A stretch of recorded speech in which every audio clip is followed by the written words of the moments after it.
Hey there, BookTube. How's it going? Noah, everyone who reads it must converse. Mark Richardson's in the house. How you doing, buddy? And Scott Danielson, nice to see you, brother, for sure. Glad to see you here. Yes, going all right. I appreciate you asking, man. It's been a wild couple of days. I actually got called into work overnight last night. I got off work yesterday, came home, had a few hours, and then nice. Good one, Becky.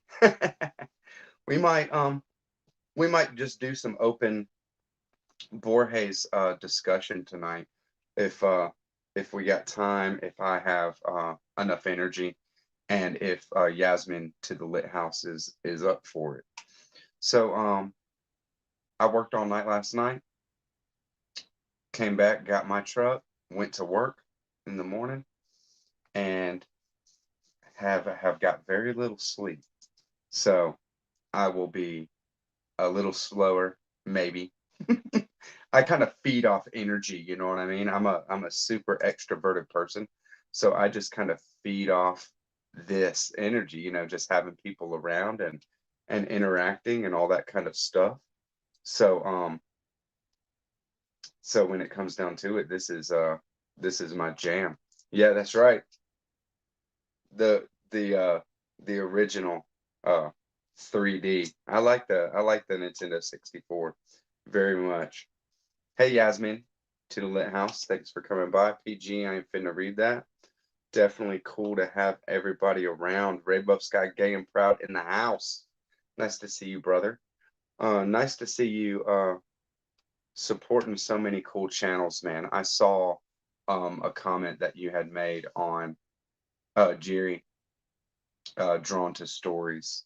And I just was thinking, right on, this is a good support, good supportive a cool place. Booktube is a safe place, is a cool place, cool people, and I think that that is apparent. If there are booktubers that are talking about toxic relationships or content, something like that, well, uh they're in the wrong part of booktube because there's not any of that kind of thing in my experience with booktube. Hey Tom, LA Books, thanks for coming by, brother. Nice to see you always. And let's get going for sure. I want to go over a little bit of some of what I've been reading because of course I finished Against the Day. I got the videos up for that. Y'all can see if you're interested, and those were fun to make. But I'm gonna be doing on Wednesday, I believe. Yeah, Wednesday. I'm gonna have a card put up. I'm gonna do a live discussion with a brand new channel called Heartfelt Ineptitude, and we're gonna talk through Against the Day in a full on spoilers kind of fashion. And you can't ruin that book. Hey Lukash, a cool reader's thesis. Lukash in the house. Thanks for coming by, brother. So you can't really ruin a uh a book like Against the Day. It's huge and it's extensive. You can't really spoil it. So even if you haven't read it, you might enjoy that kind of discussion. Heartfelt Ineptitude is a really smart guy and a really strong reader. And so we're gonna have some fun. He put Against the Day as like maybe his third favorite book of all time, which it definitely does deserve that. So one of the things that I read it in a day, and I read it after I finished Against the Day and before I started my current Mammoth for March of the Mammoths. I read John Williams' debut novel, Nothing But the Night. This was a cool story and a very unexpected for me. I did not expect this kind of content from John Williams. arguably, you know, all I've read is stoner. So I wanted to get his debut, and I'm very, very glad that I did. I'll do a little video on this actually because it is very interesting, and to compare it to stoner, because I mean I love debut novels, to see how authors are at their, you know, when off their first novel, when they first are writing a story. Um, when it comes down to it, you know, the authors are not as they're not as good at doing what they want to do. They do it more, you know, overtly. So there's aspects of Nothing But the Night that are very overt, that are in stoner devices and ways of telling a story that are more subtle in stoner. And I thought that was really interesting. But Nothing But the Night is very shocking. It is a noir, very dark. It takes a place over maybe like 10 hours, 10 to 12 hours, and it is very cool but very shocking, and it's an exploration of trauma from a psychological perspective. Like in this our main character can can't face a traumatic event in his past. He doesn't even really remember what it is. It's repressed, but he can't deny that it's there either. It kind of gears his whole personality. So it's very, very interesting, and I hope you guys enjoy that. We'll see. Hey, Ryan, thanks for coming by, brother. Ryan at Republic of Bad Taste. Nice to see you, man, for sure. Josh at Working Man Reads. Nice to see you, man. So, now for March of the Mammoths, I had said it last week, but now I'm about 200 pages into it. I'm about to start chapter 6, The Recognitions by William Gaddis. I haven't had time to read this in the last like 2 days. I've been working really hard, but the weekend is upon us, so I'm really happy. This is fun, and there are similarities with the way that I'm seeing Nothing But the Night compared to Stoner, as I see the Recognitions compared to JR. And Gaddis kind of he has ideas of what he wants to do as far as storytelling and different devices, unique devices to telling to telling a narrative, but he's not as he's not as good at it yet. It is very fun, that's for sure. Cool. Yeah, that's right. Very cool. That's right, Scott. I remember we got it at Second and Charles when we met up. That was a really fun trip. And that was cool to see 2 copies of Nothing But the Night right there. I read that book in maybe 3 hours, you know, of reading, but I read it over the course of a day. Maybe not even 3 hours, to tell you the truth. So, along with my mammoth, one thing that I am definitely getting to in March is As I Lay Dying by William Faulkner. I've never read it, and Flannery O'Connor said that it's her favorite William Faulkner novel.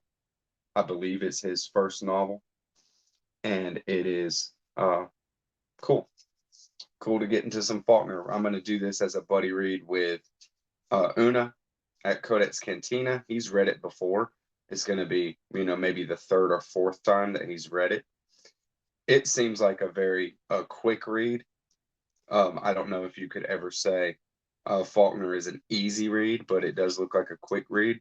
There's not much as far as these pages are not dense word wise, and it is about 260 pages. We'll see. So Yasmin at To the Lit House and Una at the Codex Cantina. We'll buddy read that, talk it through, have some fun. Thank you, Mark. Thank you, Mark. Yeah, right. PG, he's a funny guy. Yeah, I can't wait for As I Lay Dying. When it comes down to it, I like Southern Gothic, that kind of stuff. And if I can squeeze them in, because of course I'm reading a mammoth. I'll be reading a mammoth every month though, but I also want to get through some of the shorter works on my shelf. And so I'm gonna see if I can squeeze in The Door by Magda Szabo. This I just found in a thrift store, really cheap. Yeah, we're gonna get Falked up.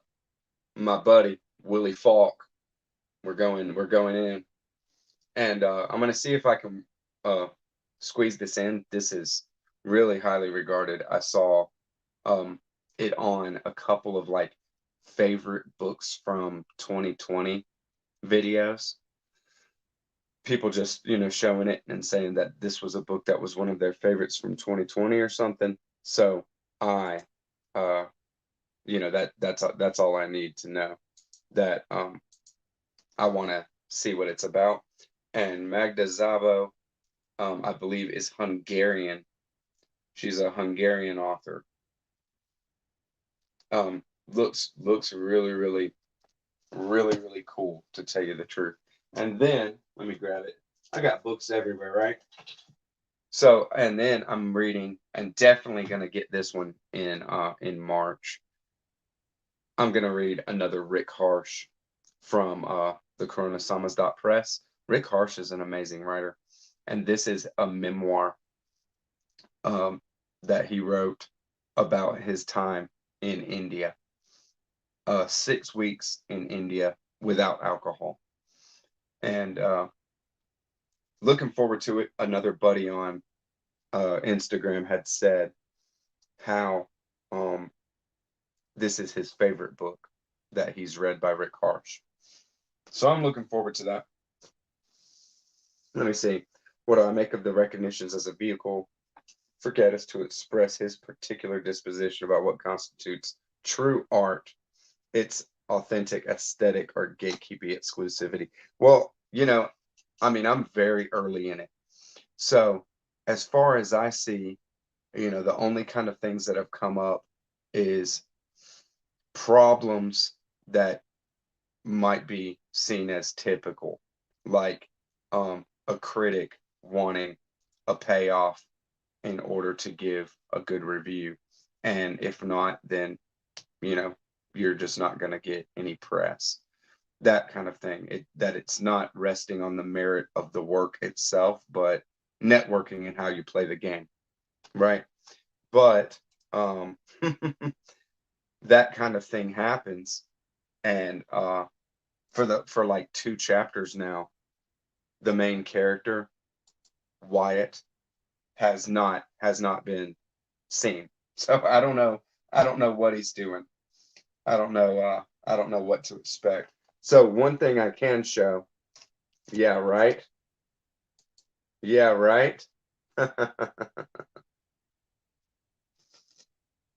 That's what I'm talking about. So one thing that I found, and I got this at a thrift store, is the first edition of Volume 1 and Volume 2 of the GULAG Archipelago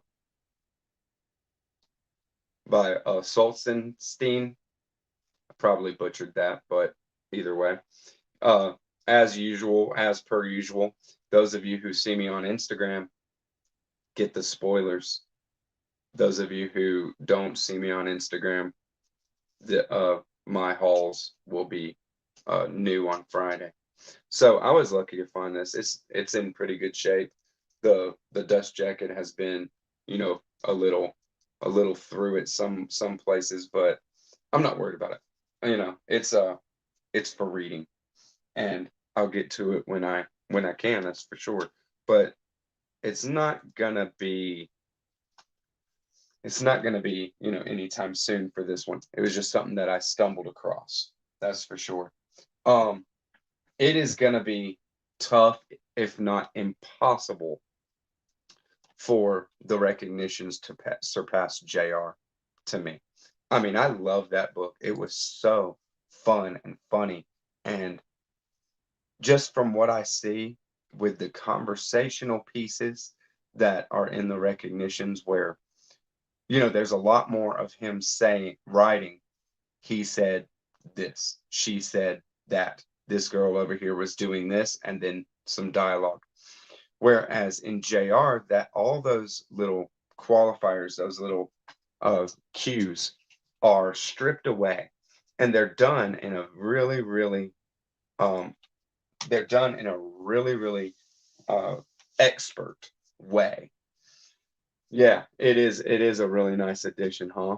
I'm so lucky to find it. So Gaddis was just at the top of his game, and JR is written perfect, perfect. You know, it's so funny. It flows so well, and by the time you are, a third of the way into the book, I mean, even before that, maybe a quarter of the way, you are so in the pocket of what he's doing that you can't wait to see what the next scene is going to be and follow the conversation and to get the conversations, because the conversations are so expertly done. Some of the talking on the phone, because he does these kind of phone conversations where you're only hearing half, and who's on the phone is being interrupted by other stuff, people talking, whatever. And it's so funny. And then you'll get one side of the conversation, like say JR is on the on the phone in the phone booth talking to Bass, and you get that whole scene of JR talking to Bass. And then a little later on, you might get a scene where Bass is talking to JR a few days later or something, but you're getting it from Bass' point of view, and you just hear the differences in how how they're dealing with each other, and it's hilarious. A kid, a kid just crushing it. Yeah. Wow. Wow. I didn't realize that that he was in exile living over here in the States. But yeah, it's on the front there is very pointed. For years I have with a reluctant heart withheld from publication this already completed book. My obligation to those still living outweighed my obligation to the dead. But now that state security has seized the book anyways, I have no alternative but to publish it immediately. So, very cool, huh? I was really, really happy to come upon that. Let me get this how I want it, right? Y'all know how I like it. Y'all know how I do. So here's my kind of to be read this month. If I can get to all that, I doubt it. And then I wanted to, because I went ahead and switched up quite a bit of just a couple few things on my TBR for 2021, because I really want to get to the Brothers Karamazov, and that's going to take me a month, to read for sure, maybe a little more. So what I did is I dropped a book that I might be putting it back on, because I was set to read a book called Laura Warholic by Alexander Thoreau with a booktuber named Sequoia number 7. Well, Sequoia number 7 has deleted all his content, and I don't know if he's going to be around or anything like that. His channel's not deleted, but all his content is deleted. And so, nice. I want to, I'm not going to hold out hope, and that doesn't mean I'm not going to read it. I mean, I still will get to it, but it gave me some space to put in the Brothers Karamazov tentatively, and Terra Nostra right here, and the Robert Musil Diaries this book keeps looking at me from my shelves, and I can't wait to read it at some point. So I'm just at a point where I think about it too much, I see it too much, and it's like calling to me. So I'm putting it on the TBR for this year. I'm gonna get to this. And then um I'm gonna go through just when I'm gonna read them. This is Some of them are pinned down, some of them are tentative. That if anybody out there wants to do buddy reads, you will know when I'm doing them. Hit me a comment, and I will keep it. I'll keep it together. I have a list going down, so I'll keep it together and do little Voxer group to talk about you know, whatever book we're treating. Nice.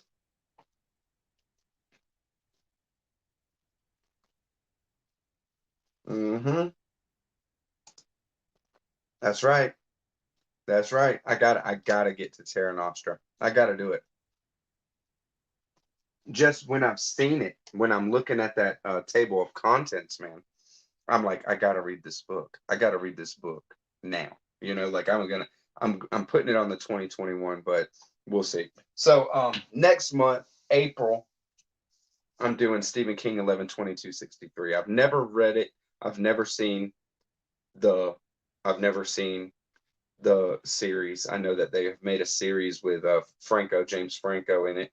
Maybe it's a Hulu series, but I don't know nothing about it. I know it's about time travel and obviously the JFK assassination.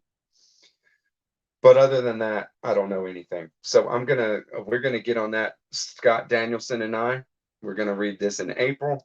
We're going to I'll do a review, but then at the end of April, Scott and I are going to do a full-on discussion, full spoilers, everything, because so many people have read it and or seen the series now that we will be able to just kind of go at it. We'll probably do, the first part of it, just talking about it, no spoilers, of course, or light spoilers. But then we'll give a heads up, and then we'll just go at what Stephen King does with it, because it gets universally praised. 11/22/63 does. So I'm looking forward to seeing what he does with it and exploring that a bit, because it's obviously like a mind blow, right? Very cool. I'm definitely falling behind. I can't see I'm definitely tired tonight, guys, so I can't really keep up with with the chat that much. But it's cool. Seems like you guys are more talking to each other, which is good, because I can't really enter into the conversation very effectively anyways. If everybody's kind of, going at it, but feel free to address anything that I'm talking about, because I will respond. But I like to have some. Yeah, me too, Mark. I like to have some of the comments up on the screen, because for the first 12 hours that this live is up, nobody can see the chat. It doesn't process yet. So in May, with Scott Bryant, and I don't think Becky is up for this one, but if you change your mind, Becky, if you change your mind, you let me know, and we're gonna do, and with an Instagram friend as well. So and whoever who if you want to do it, we're gonna do Underworld by Don DeLillo. I've never read it. I've only done shorter works by Don DeLillo. White Noise, The Body Artist. But this is like the undisputed kind of masterpiece that DeLillo had come up with. So I'm going to knock it out in May.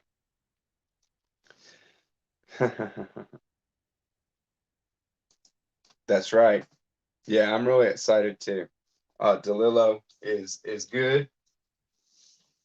White Noise is really good. I hear they're making a movie about it, actually. It's about to be adapted, which, I don't hold high hopes for adaptations. In Underworld, I'm reading in May. That's the mammoth for May. Yeah, and if you want in on it, you definitely can do that, Ryan. I'll get you on the Voxer and ease you into a buddy read with how we kind of get to doing it here on YouTube, on BookTube, is to have a Voxer group, because you can do text and voice messages, and it just works out really, really good to be able to text where you're at in the book and then do a voice message and just talk. And people can listen to it once they get there if they don't want to hear, what's ahead. And everybody kind of just can talk as they're going along and no words. It works out really, really well.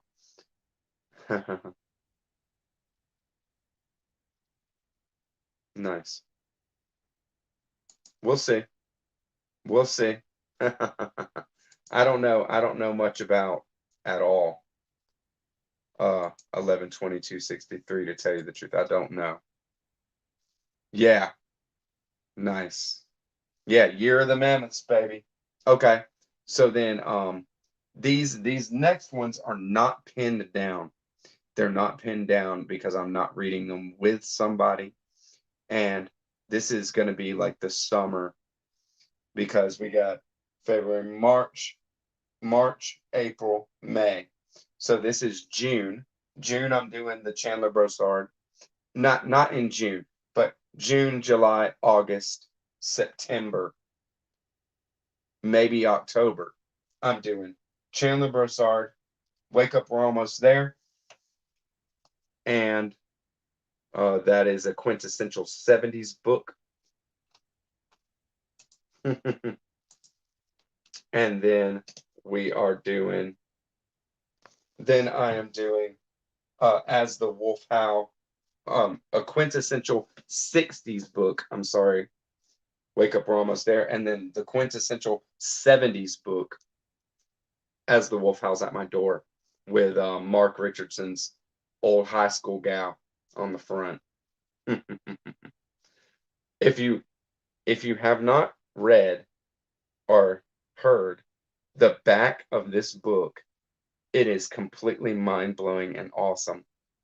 You will want to read it if you have experience with the back of this book. I read it on one of my videos. So it is the video where I hauled this book. I wasn't doing lives at that point, so I did a video that was a haul video, and I read the back of the book. If I remember, I'll link it in the description box after I'm done with this live, and give a timestamp. Hey Travis, what's up?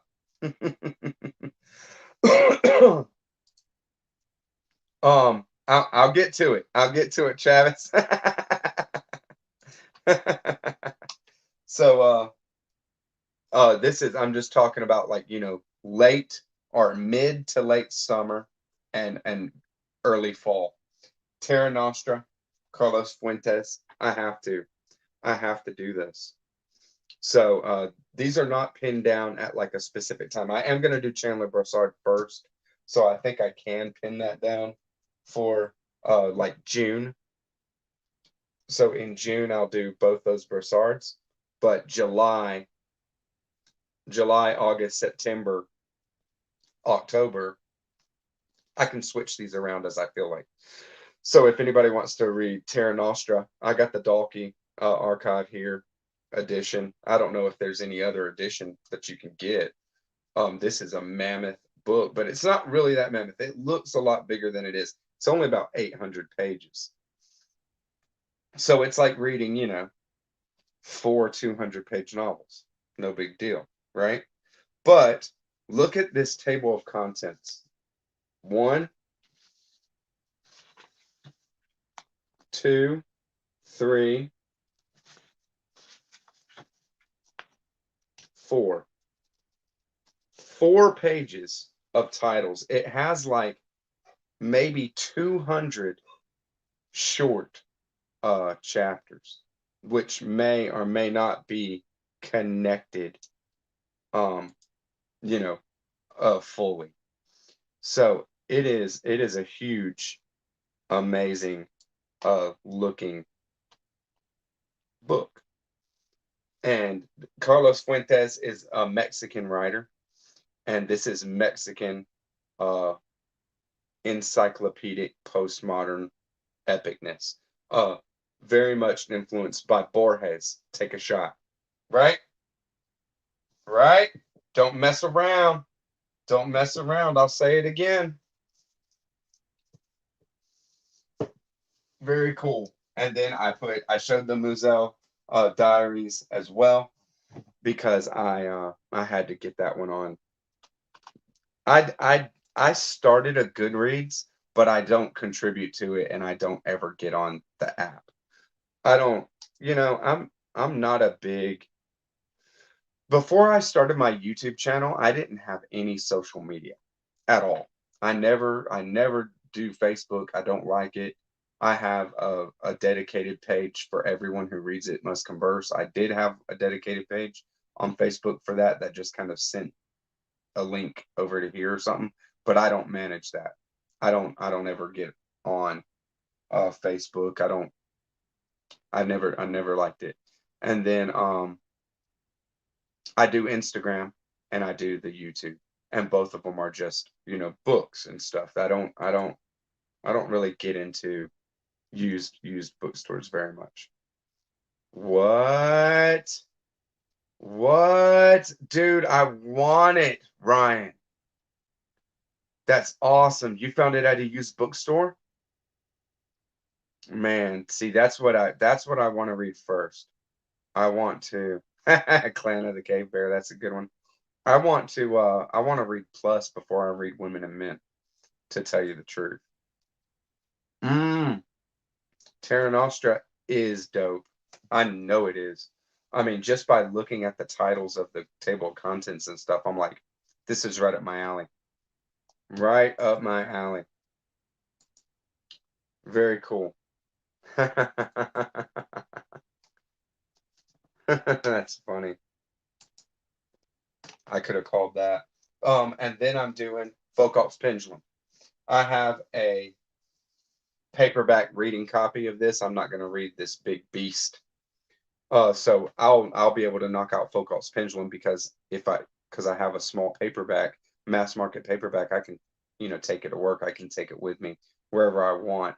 And that's the hardest thing about reading these mammoths for me, is I can't take the big book with me wherever I want to take it and just read throughout the day. I have to just dedicate time in the evening to read, or in the morning, and that's all I can do. So I was happy to find a paperback of this one, and I'll be doing this in sometime around that mid to late summer, early fall. And then I believe it's in October. Let me get my schedule here. Nope. In September. That's when we're doing it. In September, Scott Bryant and Lindsay Bartlett, from her channel is just her name, Lindsay Bartlett. She's a great reader. Lindsay Bartlett and Scott Bryant, sorry, is getting on Alan Moore's Jerusalem with me. This might take September and October, right? What a beast. I mean, it's heavy. This is like the heaviest, the biggest, the thickest. It's not necessarily the most pages. It's up there. It's 1,266 pages. That's how long it is. 1,266 pages. But this thing is heavy. This thing is a beast. And we're going to knock it out. This is good. I bet Umberto Eco had a world-class library. I bet he did. Oh, what I wouldn't give to see what that library was, right? Is there a publication that has Umberto Eco's library cataloged? Mark, is there a book that has it? Yeah, you can get in, Travis. Yeah, you can get in, Travis. We're doing this in September. That is pinned down. So this one is not going to move. This is September. And probably some of October as well, right? I mean, it's just a beast. And then I'm going to finish up the year November, December. I want to, at some point, maybe in that late summer, early fall time, or at the end of the year, December, maybe. That's when I want to tentatively kind of put in nice. I'm gonna check it out, Mark. I'm gonna check it out and see if I can find it. So yeah, for sure. Travis, you're in, bud. All you want. I'm down to buddy read with anybody. I'm down to read with whoever, right? And the more discussion over these big books, the better, because there's always so many details and so many things about characters, maybe symbolic stuff that just kind of, you see it, you read it, and then it just goes away. You don't necessarily, it didn't impress upon you, but it will impress upon somebody else a little more, and they bring it to the conversation. So those kind of things are perfect. Wow. I didn't know there was a 3-volume paperback set of Jerusalem. I might go ahead and grab that before September, because I need to be able to get it. So October, maybe just after Jerusalem, which we're going to read in September. Whenever that's done, October, November, December, nothing's pinned down. But what the books are is Godel Escher Bach, and I've read some of this already, and I'm gonna try to, just kind of take sips and bites out of this and work through it at a slow pace, because this is something that requires some real thinking and focusing as you kind of get into it. So but I'm putting it on the TBR officially, so that I do it right, so that I get it done. And that's why I'm putting it there at the end of the year. But this is something that's going to stay on my corner desk over here, just for me to pick up and read whenever I feel.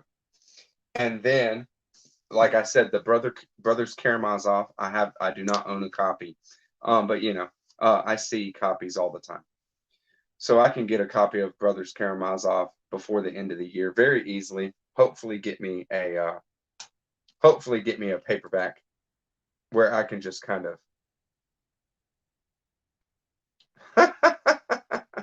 yeah. I mean, we're not going to be cussing or saying, we're not going to say, like, I mean, I'm not going to say like what they do, but I will say that, I will be, given spoilers or something like that, but I don't need to be explicit in my language to describe something that it is explicit.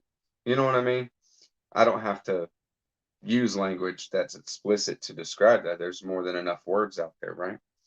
And then And then either October, November, December, probably in like November, I'm going to maybe October. Maybe I'll grab this one right after Jerusalem. I'm gonna do The Tunnel by William Gass. I love this edition. It's so freaking nice. I tell you. Dalkey Archive does some really good books. I mean, like quality trade paperbacks, you know? They're really cool. And this is a very experimental looking book. But I'm not sure how experimental it is as far as its subject matter and stuff.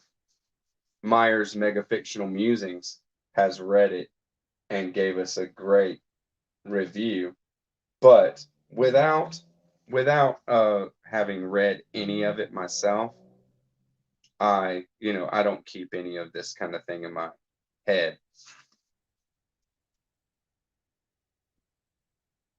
A lot of bold, a lot of mixed fonts, some kind of strange ways of presenting the text, like a television set there, something like that, or a window.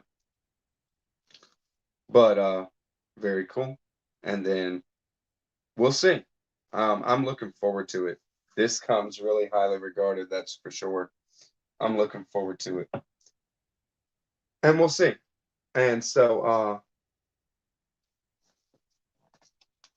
let me see if I can catch up a little bit now.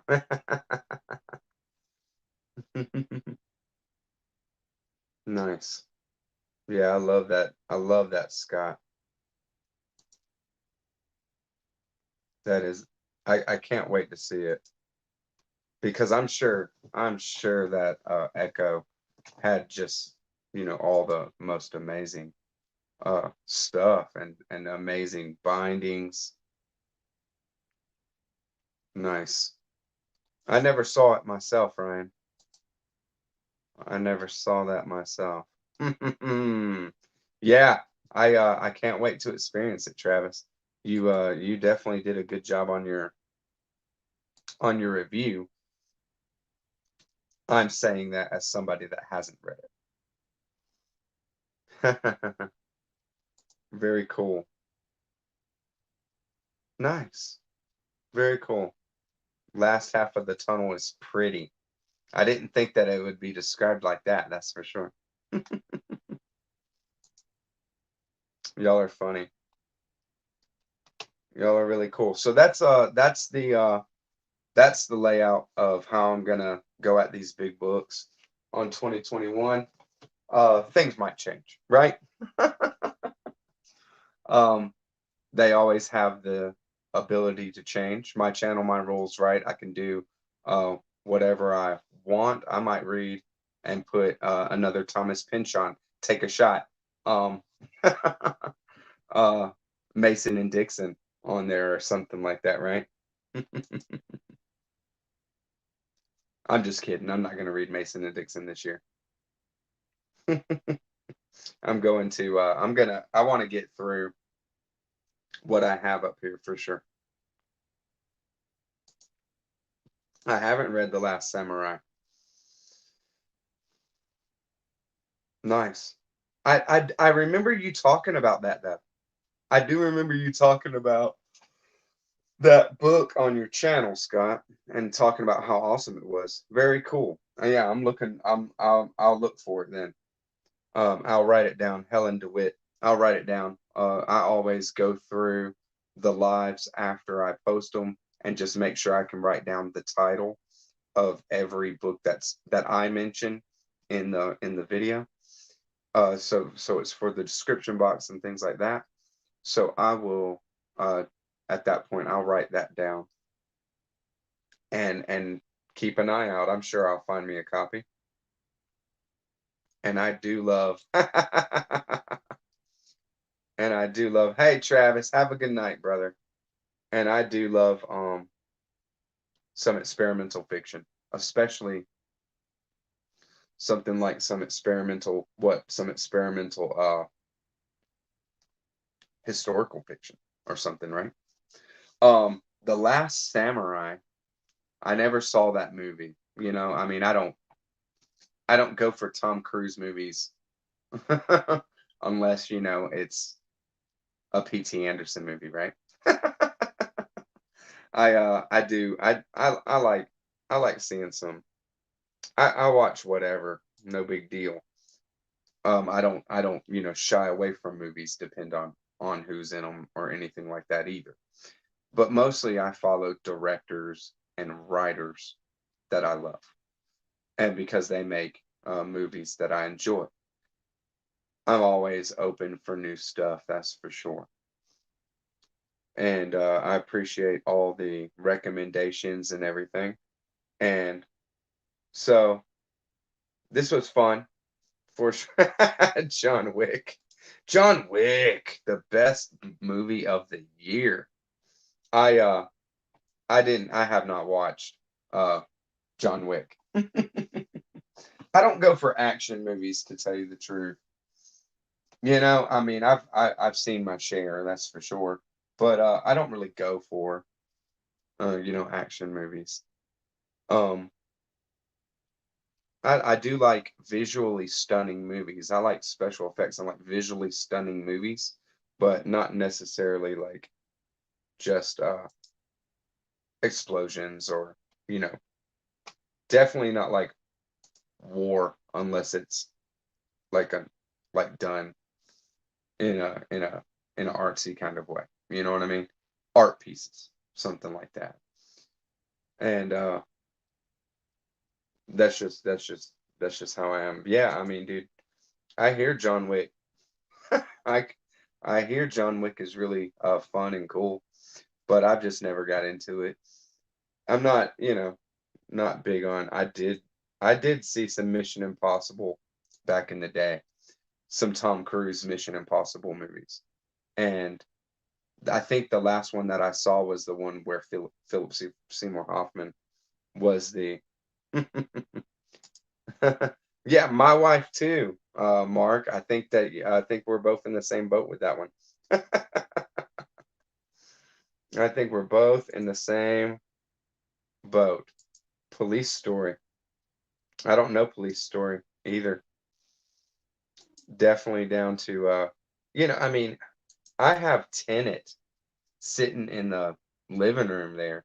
I've had it for like maybe a month now. I haven't watched it. You know, I just don't sit down and watch anything. I don't ever have any. I don't have ever. You know, I don't have time to do it because something movies that I want to watch. You know, I got to watch while the kids are not around. But when the kids lay down, I have stuff I need to do or want to do other than sit and watch a movie as well, right? So whatever, all good. Nice. The Bourne movies are badass. And I've never been a big fan of uh what's his name? The, you know, plays Jason Bourne. I'm blanking on his name because I'm so tired. So sorry guys. Um but what was that movie? The Departed with um Leonardo DiCaprio and then that same actor. I forget. I can't believe I'm not Matt Damon. That Matt Damon. Nice. I could have had it. C.W. Hughes, thanks for coming by. I think that I haven't welcomed you yet. Didn't know if you didn't know that you were in the chat. So thank you for coming by. So The Departed really made me think that he was capable of doing anything. And then I watched the Bourne movies.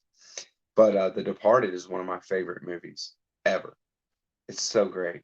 And that ending, not necessarily like the ending, but when Leonardo DiCaprio and Matt Damon get on the phone with each other, that's what really, that's when I was just like fully like, I love this movie. I love everything about this movie completely when they get on the phone with each other after, you know, after Matt Damon wipes his identity and stuff. Oh my God, Yasmin, you have to watch it. Yasmin, you have to watch it. It's fantastic. And the end is so good. I mean, it's just a great movie. It's perfect. It's like a perfect movie to me, you know. Oh, I've seen it so many times. Very cool. All right, guys. Well, I know it's a little early because I usually go a full hour, but I want to go ahead and call it because I'm just exhausted. But thank you so much for coming by and killing, 50 minutes to an hour with me. I'm bad. I'm bad at watching movies as well. You know, I just don't make time for it. I don't care enough. Yeah, there you go, PG. That's right. Thank you so much. Thank you so much, Yasmin to the Lit House. Sorry we didn't do a Borges. I just I don't have it in me really. Uh, PG, I ain't finna read that. Thanks for coming by, Scott and Becky at the Bookish Bryants. Scott Danielson, you're the man. Thank you for coming by. Always Mark Richardson, always awesome. Rainbow Sky Gay and Proud, always supportive. Ryan at the Republic of Bad Taste, thanks for coming by, brother. Recognitions Book Club, thank you for coming by, brother. And then who else am I missing? Steve Fuller. Yeah, you show up right at the end, brother. All good. You can check it out afterwards if you got some time, bro. But nice to see you coming by. Even just to say hey. This is Friday night. It's what it's all about. Killing an hour with the community, right? So very cool.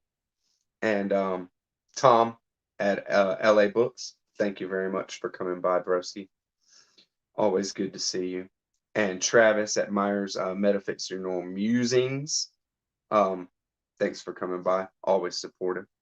That's what we do.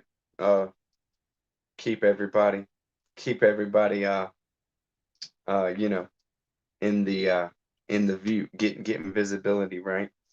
So y'all have a good night, and I'll catch you on the next one, BookTube. Thank you. Bye bye.